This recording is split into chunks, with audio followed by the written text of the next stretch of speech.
Okay, ఇక 22A పై రాద్ధాంతం వెనక కుట్ర, ప్రతిపక్షాల గొడవ ప్రజల కోసం కాదు, కబ్జా భూములను 22A నుంచి తప్పించేందుకు కొందరు నేతల కుట్ర కావచ్చు. అన్ని జిల్లాల నుంచి 22A జాబితాలు తెప్పించండి.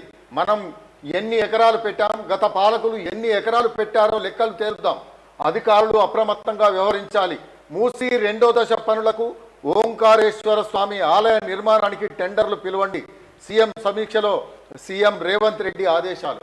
ఈ 22A జాబితా పైన బీఆర్ఎస్ ఎందుకు ఆందోళన చేస్తుంది అనేది వాస్తవంగా చెప్పాలంటే, ఈ 22A జాబితాలో ఉన్న భూములన్నీ వాళ్ళ అనుచరులు బీఆర్ఎస్ సంబంధించిన వాళ్ళు కొల్లగొట్టారు కాబట్టి వాటి నివేదికలు అంటే ఇప్పుడు వీళ్ళు ఎంత చేర్చారు అనంటే 9.5 ఏళ్ల పరిపాలనలో వాళ్ళు ఈ 22A జాబితాలో ఉన్న ల్యాండ్స్ మొత్తం అంతా దాదాపుగా చాలా వాళ్ళు కబ్జాలు చేసింది కాబట్టి అవి బయటపడకుండా ఉండాలని చెప్పేసి వాళ్ళు రివర్స్ గేమ్ స్టార్ట్ చేసిండ్రు అనేది ఒక సమాచారం. అందుకనే ఇప్పుడు ముఖ్యమంత్రి కూడా అన్ని జిల్లాల నుంచి 22A జాబితాలు తెప్పించండి అని ఎందుకు అంటున్నాడంటే, ఇక్కడ దొరికిపోతారు, ఖచ్చితంగా దొరికిపోతారు.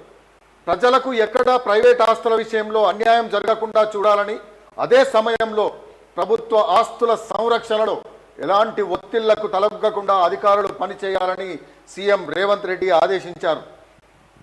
22A పై ప్రతిపక్షాల రాద్ధాంతం ప్రజల కోసం కాదని కొందరు నాయకులు, పార్టీలు తాము ఆక్రమించిన ప్రభుత్వ భూములను 22A జాబితా నుంచి తొలగించుకొని కైవసం చేసుకునే కుట్ర కూడా ఉండవచ్చని సీఎం పేర్కొన్నారు. మనం చెప్పిందే ఇక్కడ. ఖచ్చితంగా గత 9.5 ఏళ్ల కాలంలో వాళ్ళు ఎన్ని భూములు కబ్జా చేసిందో ఆ భూములకు సంబంధించి కావాలనే ఈ రివర్స్ గేర్ స్టార్ట్ చేసింది అనేది స్పష్టంగా ఇక్కడ తెలిసిపోతుంది.